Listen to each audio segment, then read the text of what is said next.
Map keywords to personas and user journeys with Michael King from iPullRank.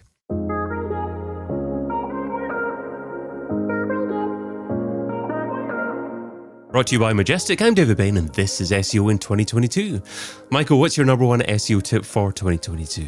My number one SEO tip from 2022 is one, SEO has not changed dramatically in the last 7 years. And so considering where Google is going, which has changed, they're going more of a like hyper personalized route. And so the way that you account for that in SEO is by mapping keywords to personas and then also mapping those to user journeys. So you can create that hyper personalized content at the various stages that the user will be in as they go through their process. So how many personas should a typical business have?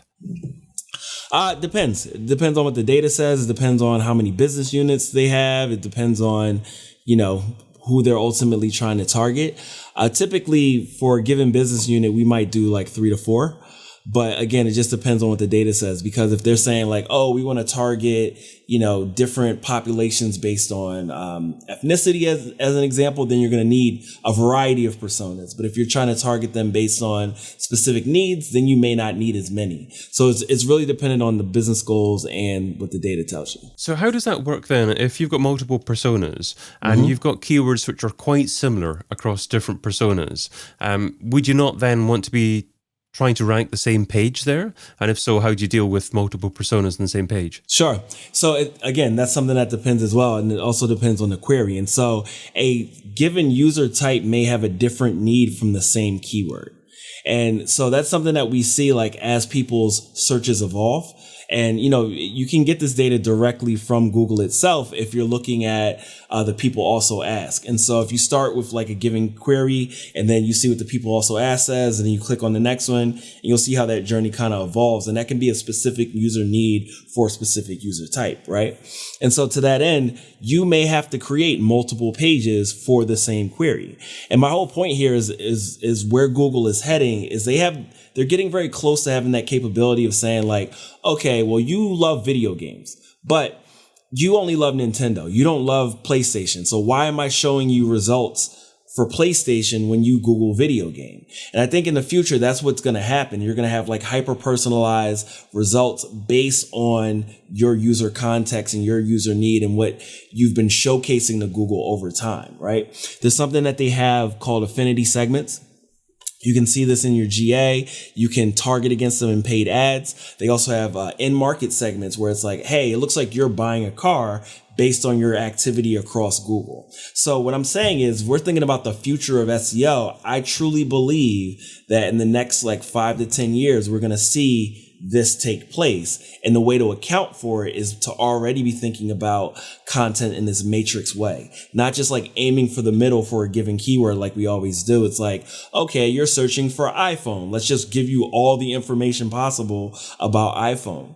Well, perhaps someone's searching for, cell phone, and Google knows like, okay, you can't afford an iPhone based on what they know about the things you look at and so on. And all those results are going to be related to Android, and probably would be that anyway because it's a Google product. But nevertheless, like there is going to be the ability for them to account for your attitudes, interests, and opinions. And so you're going to have to create multiple pages targeting the same query so that you can capture different parts of your target market. But I think what people do right now is instead they just have one page that they're trying to speak to multiple parts of the market, which doesn't work as well because you don't necessarily know they're going to land on that section. And so if they read that first blurb and there's no quick link down to that area, they may think like, oh, this is not necessarily what I'm looking for. And they may leave the page. So, I'm just saying that ultimately Google's just going to get more specific, and you're going to have to think about it again in this matrix way where you're creating content that speaks to very specific personas in the same way that we make landing pages for paid media that speaks to a very specific type of messaging that you want to align with when you're targeting people in like Facebook as an example. So you mentioned landing pages there a couple of times. I can certainly understand that from a landing page perspective, kind of optimizing for micro keyword phrases targeting specific personas. But what about further into the buyer journey, where the sequence that people go through is a little bit more standard? Is it possible then to target multiple personas on the core purchase funnel that you might have? Sure, absolutely. But again, even there may be opportunities to add that nuance, to have that message match up with that specific person. So as an example, let's say, and I'm coming off the top of my head with this. Let's say you're selling dresses, right? And so there's like maternity dresses. There's, a dress for a little kid or what have you, right? And so if you have messaging that speaks to maternity all throughout that funnel, that user is going to be like, okay, this business understands me all the way through the funnel. And it creates more opportunities to delight them, right? Or you could just continue to aim for the middle, and then they're just like, cool, this isn't any different from me just buying on Amazon. Why don't I just go to Amazon? So I think that there's a lot of nuances that we need to think of, more than just like, oh, how does this align just with the keyword that we're targeting? How do we make it so that user knows they're in the right place, they're with the business that is looking to specifically connect with them, so they can be delighted through the whole process? And so it's kind of like combining SEO with CRO, or combining SEO with branding, or what have you. But it's more than just like, okay, how do I get someone to land on this page because they typed in this pretty broad keyword? Okay. And do you try and create more conventional on-site SEO throughout these pages, developing things like topic clusters to actually build authority for a certain group of keyword phrases? Yeah, absolutely. So those mechanics don't change. And that's what I'm saying when I'm saying, SEO hasn't changed meaningfully in 7 years. Like the mechanics of how you build a page and target it to a given set of keywords, like that is pretty dialed in. We all know how to do it at this point.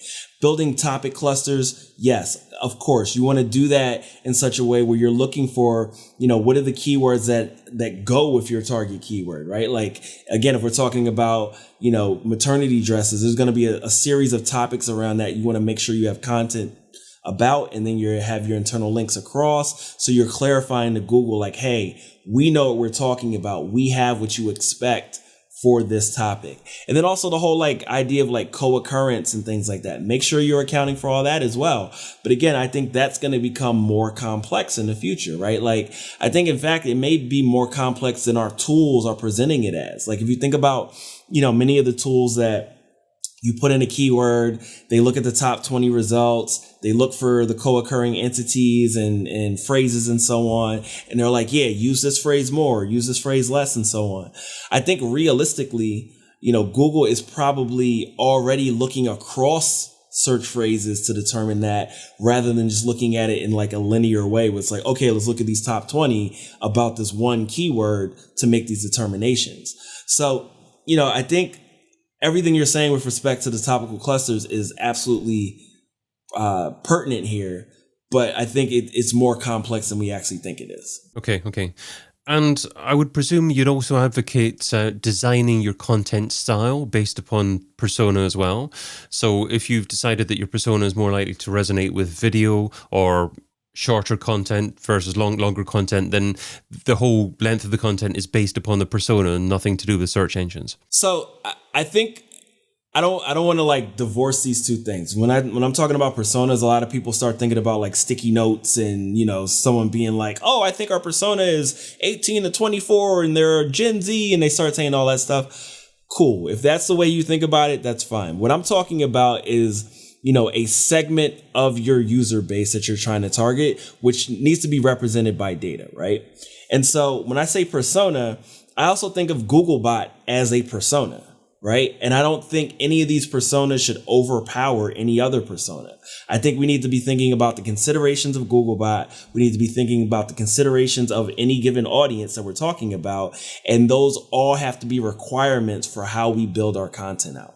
So that's not to say that, okay, because I'm thinking about personas, we don't put a bunch of copy on the page. We still need copy on the page, but we still have to understand, okay, if someone, if the shorter form copy resonates with this target audience, cool. How do we use more expandable divs or accordions or whatever on these pages so that, it appears to them to be a sparse experience. But if they want more information, they click the open and so on. So there's a lot of ways to solve these problems.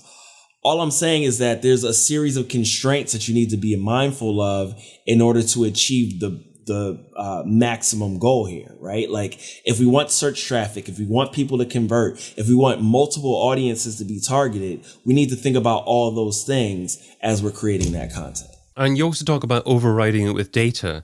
Now, the challenge with going for really long tail keyword phrases is that there's not a lot of data out there in terms of the likely search volume you're going to get. If you're looking at keyword research tools, there's probably not going to be any search volume in there. Also partly because you're looking at fairly progressive keyword phrases that people are maybe saying for the first time. If you look at places like People Also Ask, then yeah, you can get some great phrases there, but it's hard to determine how many people search that. So as an SEO, how do you actually justify targeting for phrases that you can't actually say how many people are searching for? Sure. So there's two things here. One, back in 2011, there was a tool called Trendistic. And what it did is you could put in a query and it would show you how that query was trending across Twitter. And what I had done around that time is I compared it to Google Trends. And there was like almost a 1-to-1 trend, between the two things. So that's not to say that, just because it's trending on Twitter means it's going to trend on search, but there's a high likelihood that it might. So what I would say is, one, if you're seeing a query that's like a breakout query, a new query, throw it into your social channels and see how much chatter is around it. And then you can use that as kind of like the proxy for how much organic search traffic you might have. And beyond that, it's a good idea to just test it using paid media channels, right? Like throw it in to, AdWords or Google Ads these days, and just do a test on a landing page to see like how much traffic does it get? Is this converting traffic? Make some determinations there before you move forward.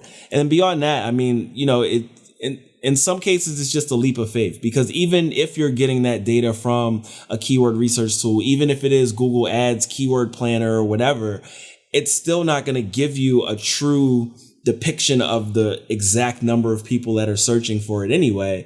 So at some point you got to say like, hey, I think, based on the data that we have, this is something that our audience wants. And if it's something that just makes sense in the user journey, just make that content anyway. There's going to be value that you get out of it from an assisted conversion perspective and a variety of other reasons. So there's no reason not to create that content if you can vet it in other data that you have across your data sets. So what metrics do you look at to measure success of these kinds of activities? Is it increased organic reach? Is it organic traffic? Is it improved conversion rates because you're doing a better job of targeting the right persona? Yeah, it's definitely more the conversion rate side of things. It's also increased click-through rate from Google, because we're thinking about this as early as your page title and your meta description. And so even if we're not in like the top 3, when we make these adjustments in alignment with personas, we see that the CTR increases, because we think of like the metadata as the advertising tagline for that page. And so the better that copy aligns with who you're trying to reach, the more likely they click on it. And then ultimately it's more likely that they actually convert.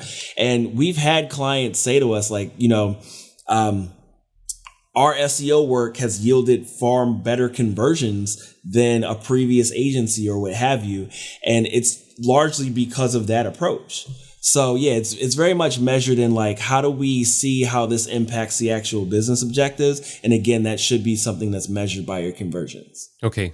So if an SEO is hearing what you're saying and thinking, you're right, Michael, I just haven't focused on anything like personas. I'm not creating bespoke content here. I'm just creating content just for keyword phrases, and that's all I'm doing. So I need to spend more time doing this. However, I haven't got much time. What's one thing that an SEO will be typically doing at the moment that's probably not that valuable they should stop doing now in order to spend more time doing what you suggest? They should stop creating content around content length.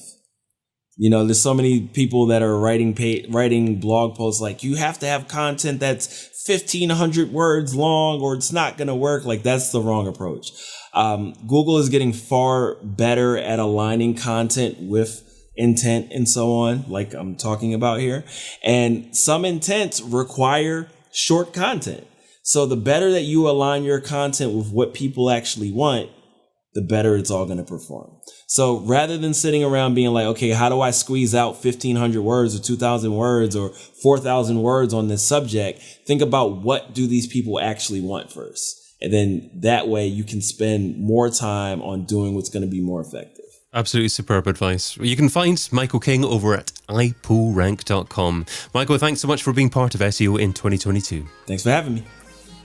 Check out the rest of the content from SEO in 2022 over at SEOin2022.com.